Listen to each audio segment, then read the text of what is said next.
Greetings, fellow humans. I am Hugh. And I am Man. And together we are definitely not Two kobolds in a trench coat. We enjoy human activities, such as paying taxes, having existential crises, and RPG horror stories. Let's see what we've got today. First up, we have an update on the guy who wanted infinite items, an alpha who gets childish when his metagaming doesn't work, and a DM whose fetishes take over the entire campaign. Update: Player wants infinite items, throws tantrum, by Reddit user Hellrune. Thanks all for your insight. I have a small update about the situation. I told the player that I will not be doing any send-off sessions for the character. I told him that he chose to leave because he wanted to metagame and was focused on winning instead of telling the story. I also said that I do not appreciate being given ultimatums and being told, run the game I want to or I'm leaving. So that's it. It's done.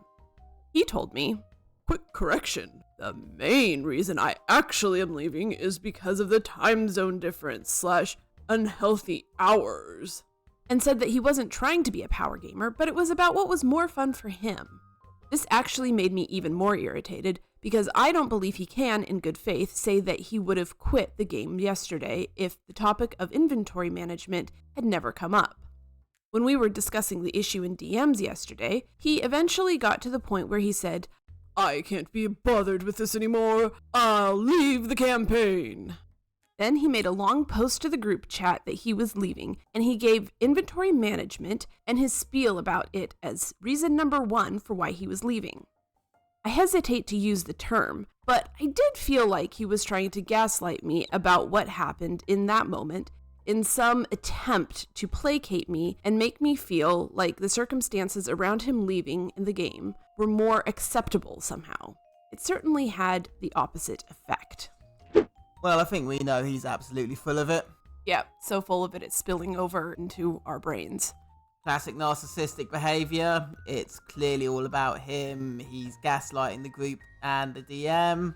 He obviously just can't admit the reasons why publicly, even though he made a lot of this fuss directly in front of the group. So I think everyone really knows why.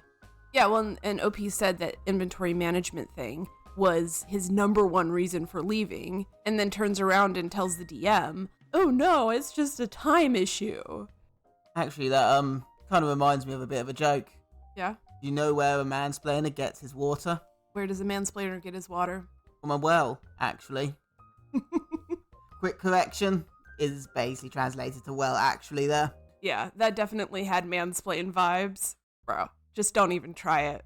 We all know why you left. It's because you wanted to have everything.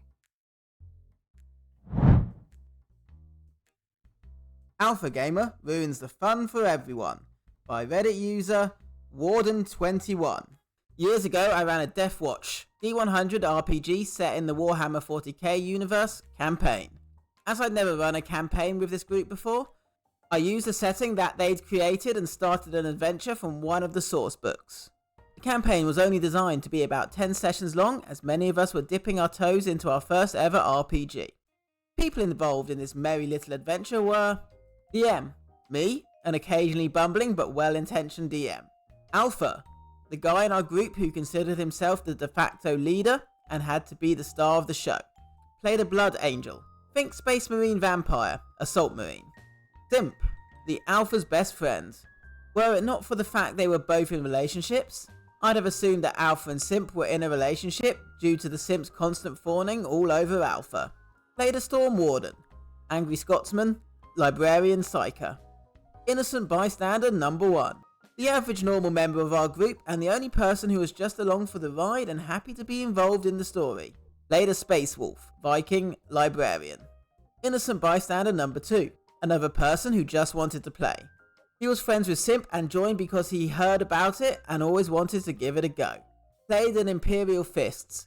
Think Charlemagne era Frank, Tactical Marine. It all seemed to start well. There were epic battles, cunning investigations, and stealthy insertions into enemy bases. However, on about the 3rd session, I started to notice something. Both Alpha and Simp not only led the interactions with NPCs, but their questioning was a little too perfect. It was almost like they knew not only exactly what to ask, but also exactly what each NPC was going to tell them. So I started to get a bit suspicious. The first thing I did was to introduce a new NPC. To my surprise, not only did Alpha and Simp not lead the engagement, they almost didn't ask any questions at all. I then switched the roles and information for the two other NPCs. Cue the visible frustration and anger from both PCs as they realised something was up.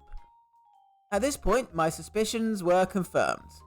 Both players had obtained a copy of the sourcebook and were metagaming. Then I realised that both players were also gearing up for the final battle against the BBEG, tailoring their wargear and skills to take him down hard. So I made a few more tweaks, shifting the faction that the BBEG led, as they'd taken the skill that gave rerolls against that faction, and giving it some toughness bonuses at the expense of its armour. Their weapons chosen traded higher armour penetration for damage dealt. And I waited. Maybe it's just me, but why would you want to spoil it for yourself? Half the fun of a TTRPG is finding out in real time what's going on. That's true, but it's like a teenager reading a cheat book or a rule book as they play the game. It's not about the game for them, it's simply about winning. Yeah, that just doesn't sound like any fun. Yeah, I mean, good on the GM for being like, I think something's up. Y'all just seem to know stuff. Just subtly changing a few things that made it really clear that these guys were sharing information and metagaming. Doesn't really sound like a bumbling GM there. Sounds a lot like one who was quite savvy and capable of reading what the players were doing. Yeah, that was good. Good on you, GM. The humility's good, but give yourself some credit. Yeah. Also, you don't know that Alpha and Simp weren't in a secret relationship on the side. Just because they're in relationships doesn't mean they're not doing something for naughty. It's true. And I mean, if they're metagaming, maybe they're metagaming their relationships. Come the final battle, both of them were floored when I explained the BBEG, and they realised their skills and weapons were not effective. By contrast, the two innocent bystanders who had not min-maxed had a much better time of the fight. At one point, Simp started to complain that this was all wrong and almost admitted that he had read the book, only to be kicked under the table by Alpha. That's classic. That's like comedy duo stuff from a sitcom sort of stuff. I'm getting real Three Stooges vibe of right? Just, you know. Quiet you. I mean, they weren't even being that stealthy, so like I don't know why Alpha was like trying to do the kick under the table thing, because I'm pretty sure you've been found out, dude. Maybe that's just me. You know, Dick Dastardly had to keep his Muttley in line. Curses! Hydrofoiled again! At the end of the session, the team prevailed and the BBEG was dead. I should have known something was up when Alpha suggested they still had a few sessions left. This was true. The two of them had expedited the RP elements so much that what I planned for 10 sessions took only 8. Alpha suggested that he DM, as I deserved a chance to play too. I agreed, despite my BS meter tingling. Sure enough, I was right on the money as my PC got pummeled. Melee bad guys would literally run straight past Simp and the two innocent bystanders at me. Shooting bad guys would leave themselves hideously exposed if it meant they had to shoot at me.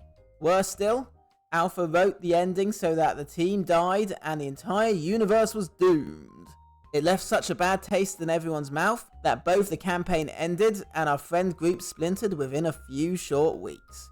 TLDR, while DMing a campaign with friends, two of them cheat/metagame by reading the source books. When their attempts to cheat are foiled, one of them chicks a tantrum, takes over DMing and ruins it for everyone. This is like almost predictable how childish they're being. Oh, hey, why don't we run a game and I'll be selfless and GM and you can actually play. This is such an obvious trap, and I don't mean that as a diss to the GM. Things like that aren't necessarily easy to predict, but it is kind of like a very obvious trap. It's very cliche villain. Right? This is almost like something Dick Dastardly would pull to win wacky races. For those of you, who remember that. Seriously, I'm surprised that this guy doesn't have an evil lair somewhere. Simp 100% comes off as like a sidekick. I'm picturing somebody like Bartok the Bat from Anastasia. That's what the vibes that I'm getting. And I picture them like scheming in some basement somewhere about how they're going to get to their revenge. I mean, it is almost cartoonish. I imagine after this incident, they went back to their mouse cage and Simp asked, "What are we going to do tomorrow night, Brain?" "The same thing we do every night, Pinky. Try to ruin an RPG game." They're Pinky, and the brain, brain, brain, brain, brain.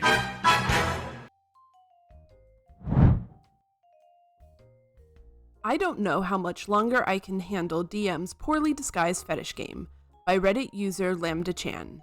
I've been bearing through this campaign for a year now. Let me just run through the highlights. Sci-fi setting, a la Mass Effect, but we're forced to play her weird homebrew D&D game. She refuses to try another system. All enemies do about 40 to 60 damage a turn. The spells a spellcaster can take are just sort of arbitrarily cut out. We all have to use these homebrew weapons and basically just play fighters. But okay, that's fine, right? We make it work, and we have fun doing space crime for a while. Introduces a new character that starts hitting on my character. She's 26. My character is 19. It's kinda weird. It's at this point that the fetish stuff starts to crop up. Our doctor on this ship is a big-chested alien woman who wants to be our mummy. We encounter an evil space plague thing that multiple times she has described as trying to tentacle F us. Oh no, tentacles again. Why, Reddit? Why? Yeah, seriously, what's the obsession with tentacles, y'all? But okay, we get through Act 1 and most of it's like, fine. Just a few red flags. We manage to somehow squeeze by in her confusing, busted homebrew 5e system. We have a decent time being space criminals. I mean, to be fair, being space criminals sounds like a lot of fun. I mean, the greatest science fiction show ever is about a group of space criminals. Which one? Oh, sugar, quite a lot of ginger. How dare you? I was born under a rock, okay? How dare you besmirch the sacred name of Firefly? Oh, right. I swear by my pretty floor bonnet, I will end you. Second act has us protecting the princess of a space empire. Gratuitous description of how the space plague has been implanted into her womb, and we have to get our totally not my fetish doctor to take it out. Oh god, the whole campaign is about monsters that tentacle F women and implant weird space viruses into them. There's multiple dungeons centered around this. Suddenly, we learn that our boss, a doctor character, is a weird super creep who used to date the princess lady we're protecting as a child.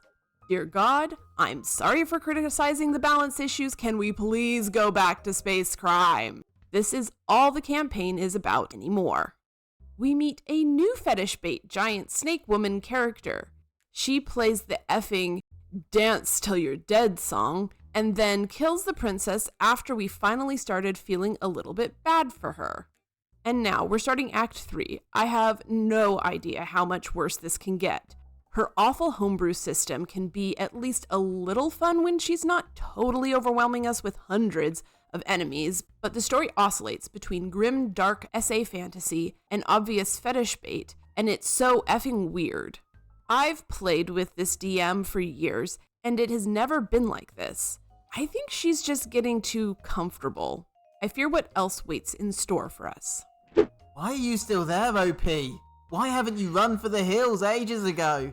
Please, please, for your life! This is just what the hell. Why are you still in this game when someone is so heavily projecting their fetishes onto this? Yeah, find like-minded communities online and project it there. Or just keep it in your own head. That's usually better. And even if it wasn't as creepy as it sounds, then obviously there's the problem of the game just being busted. Yeah, if you're trying to muddle through an awkward rules system that doesn't fit the setting, then probably not even worth staying for that, to be quite honest. I get it, you're invested in your characters, you're maybe a little invested in the story, despite everything else that's going on, but I gotta be honest, if it's that uncomfortable, please say something to them and talk to them about toning it down and withdrawing some of these elements, at the very least. Your longtime friends, yeah, definitely have a talk with them. Hopefully they'll listen. And even just the fact that the DM at the get-go railroaded them all into playing fighters, essentially. No spellcasters, no nothing. You're all just going to be the same class. That is red flag number 1, in my opinion. But there's been a whole slew of them since, and just run, dude. Do you even want to be friends with somebody that is like this? Is that even worth trying to preserve a friendship if there is one? Hey everyone. Just wanted to take a moment to say thank you for your support. Thank you for the likes, all the wonderful comments. We really enjoy it. If you want to continue to help us grow, please write in the comments. I confirm that I am a real human, and not actually two kobolds in a trench coat. Hey man, Hey, what? What's a cleric's favourite hot drink? I don't know. What is it? Divinity. And with that, we have definitely not been Two kobolds in a trench coat. Be sure to like, comment, subscribe, and make the necessary sacrifices to Tiamat. We'll see you next time.